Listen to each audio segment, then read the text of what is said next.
So snow races, right? They're pretty dodgy when you're an adult. They're super unstable at high speed. So I figure if I just turn this into an adult version, it'll be pretty cool. Why would you do such a thing? Because it's gonna be fun. Because I've been dreaming about riding really fast down a hill and having full control opposed to zero control. And I think I could build it with this old shitty ATV. What do you reckon? Right. Can you explain a little bit more about the ATV? Because I can't picture it. No, I don't actually know what I'm doing yet. I just figure it's a good start and we'll just go from there. You are crazy. Yeah. I can't believe you're turning this, who looks like a very innocent toy, into whatever that's going to be.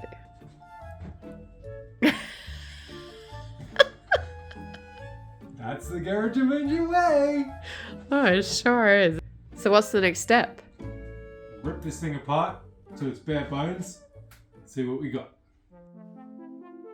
Now, whilst I've pulled this thing apart, I should probably also mention that I wasn't quite honest with my lovely wife, Kristen.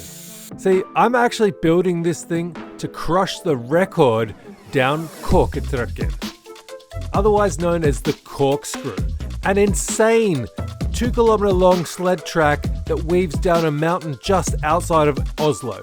I mean, seriously, this thing is insane.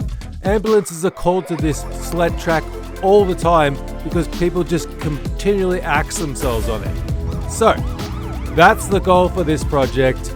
Don't tell my wife.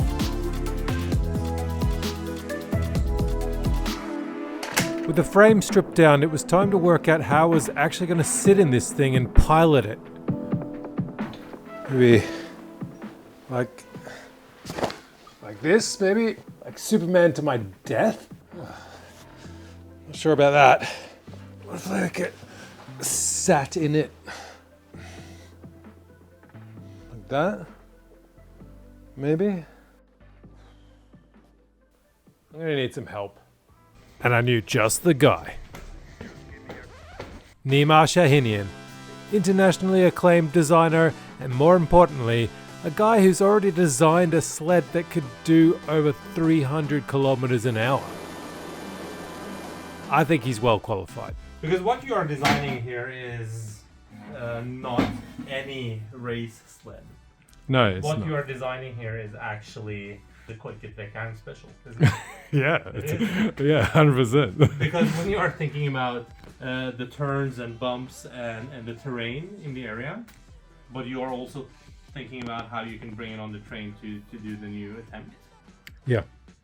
I mean, I feel like that's the logical thing to do. And plus, you want a little bit of like, imagine when you go on the train, right? And all these kids with their little shitty and you come in with that's what you want, right?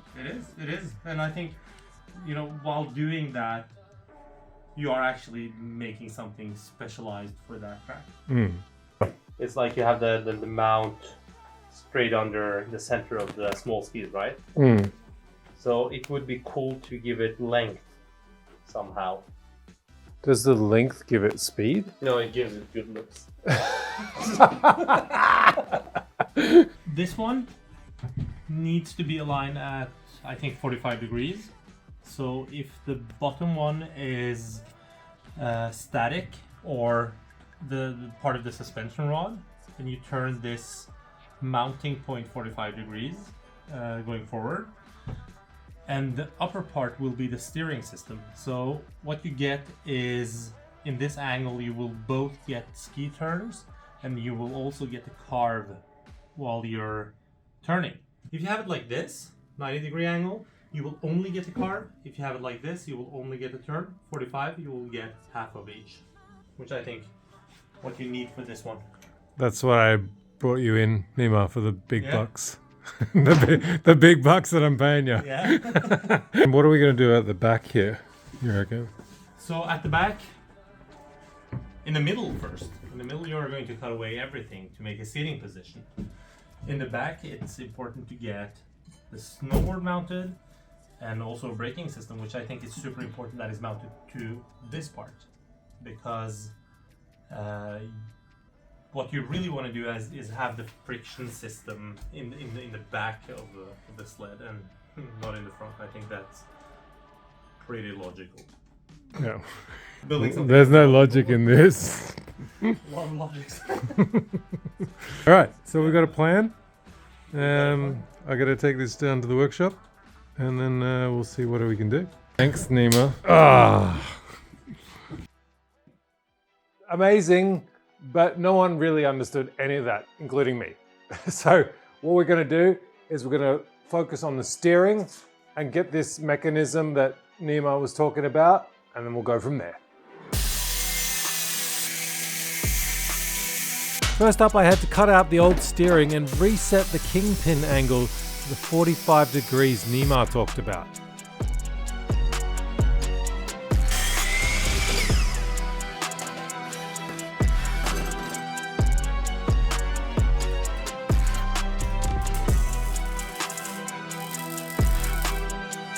It may look like I know what I'm doing, but that's where you're very wrong. Very wrong. The kingpin angle was set, and now we had to fabricate the rest of the ski mount.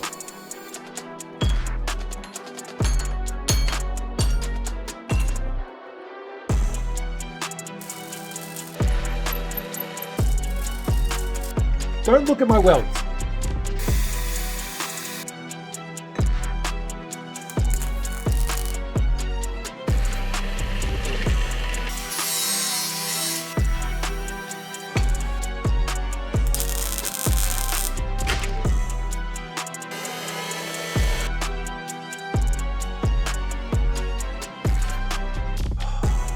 That was a rookie mistake.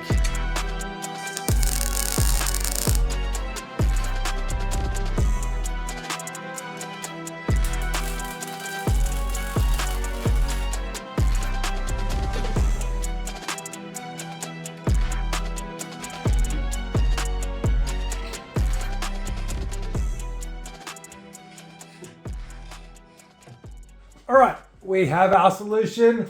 I think we get both turn and carve here. So I think we're on a winning solution with that. But what are we going to do in the back? So I was talking to Nima obviously before about using this snowboard, but I was putting it on the back there and it just looked too big. And I was thinking, there's too much friction and it looks ugly. I'm not ugly, he's ugly. So rather than using a snowboard, I thought we're going to use some skis. I bought one on each side. We need to work out how that's going to work with the turning. But again, you know, I love just pain. I just love it. Just love trauma of engineering things from scratch. Yeah, let's go. The idea was kind of simple. Going back to what Nima said about the angle changing whether it turns or just carves is exactly what I'm going to do. Same type of system, except in the rear, we're only carving, we're not turning. Is what I thought at this point. But things never seem to go to plan.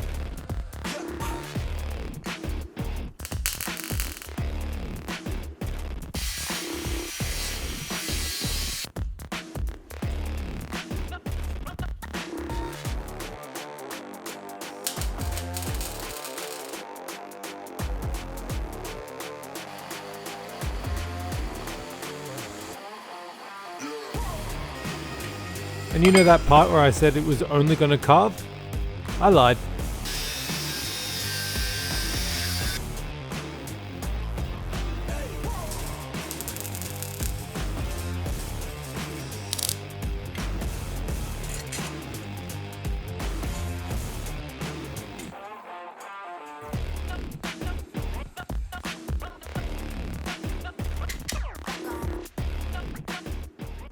So the skis are in parallel, but they don't seem to be quite in parallel with the chassis. Every time I adjust a little bit on the rear skis, they go out with the chassis. Then I adjust that again, and then something else. So I've got it within 3 millimeters, and I think I'm just gonna have to, that's gonna have to do. We'll see what happens when we test this thing.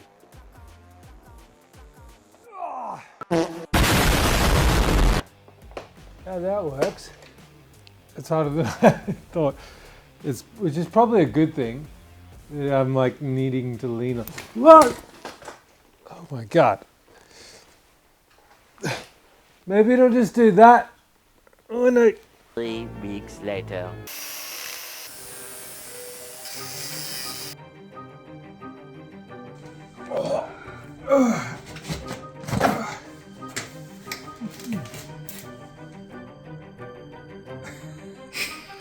I think I've made a mistake.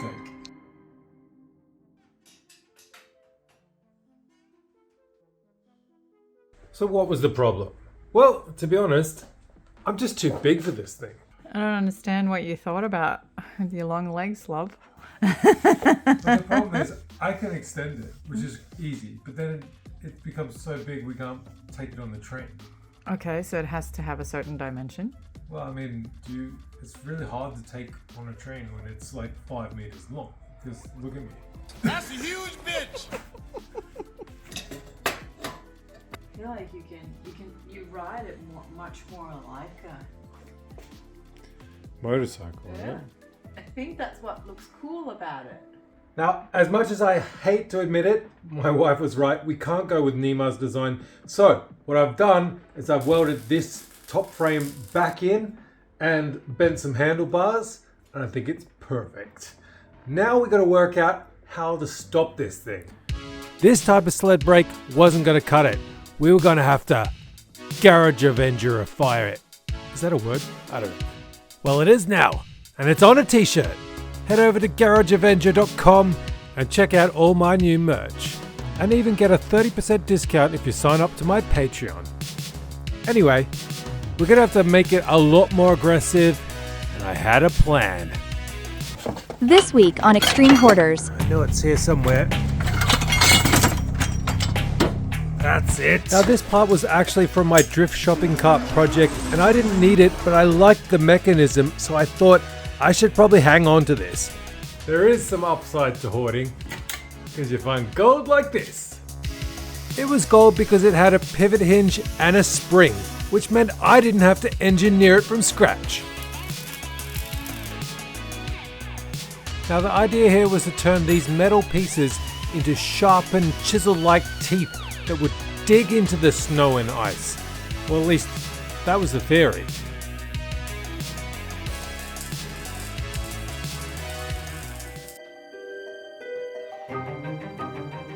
Justin, like most hoarders, is always looking for parts.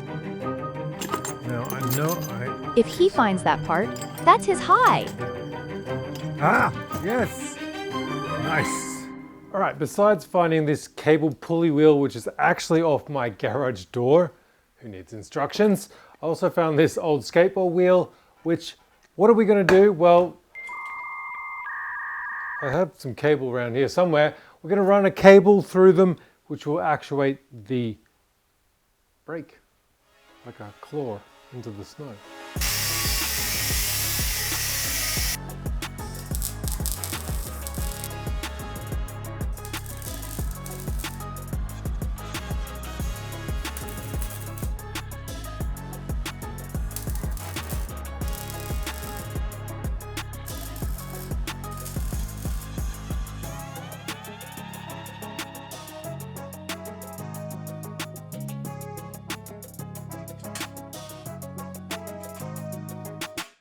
Oh, come on, that looks sick! I'm well chuffed with that. That looks amazing. Look at those teeth!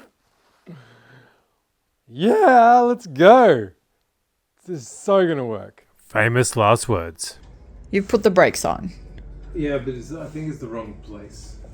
Because I was thinking about this, like, if I'm in like this position here, for me to go there, it's like a big movement, right? And it feels kind of unnatural. Whereas if I had my heels like up like this, leaning in, using the platforms as like a Stabilizer. stabilizer, yeah. And then when I need to brake, I just come back and push down with my heels. So I actually think this needs to now move there. Which means I need to modify the whole thing again. Well, back to the grind. Sometimes I actually wonder why I do this. Start again.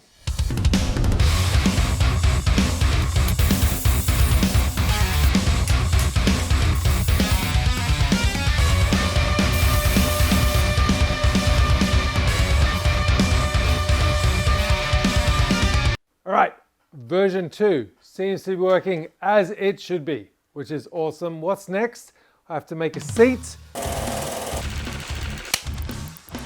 Oh, look at this thing, it's sick! We have to pull this thing apart and weld it up properly.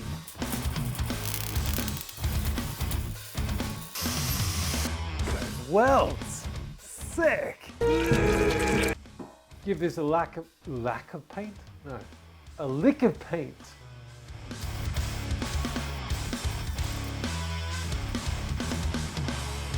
Okay, this is looking pretty damn sick.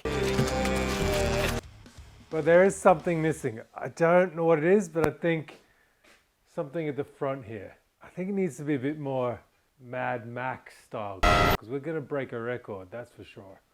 In coolness. Look at this thing! Ah! I've got it. A bull skull with custom red accents to match my design.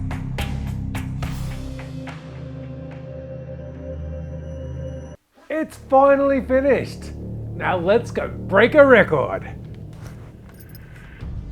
Korketrakkeren, Norway's most infamous sled track, was about to have its record destroyed. But it was closed due to lack of snow. Damn it! Gamlebakken. Perfectly translated, the child-killing old hill. Located 350 meters above the city of Drammen, it weaves and plummets 1.5 kilometers down the mountain, guaranteeing that you'll need new trousers. What a perfect place to test the sled. Let's see if the brakes work. Yeah.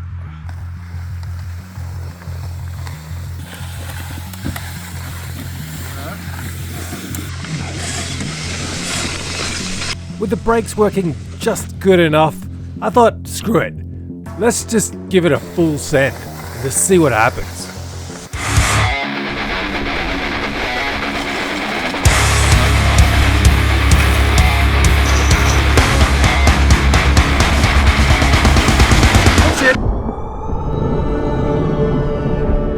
And it was at this moment, before my 40-year-old body slammed hard against the mountain, that I thought, maybe I don't need to break a record. Or ribs. Maybe I'm too old for this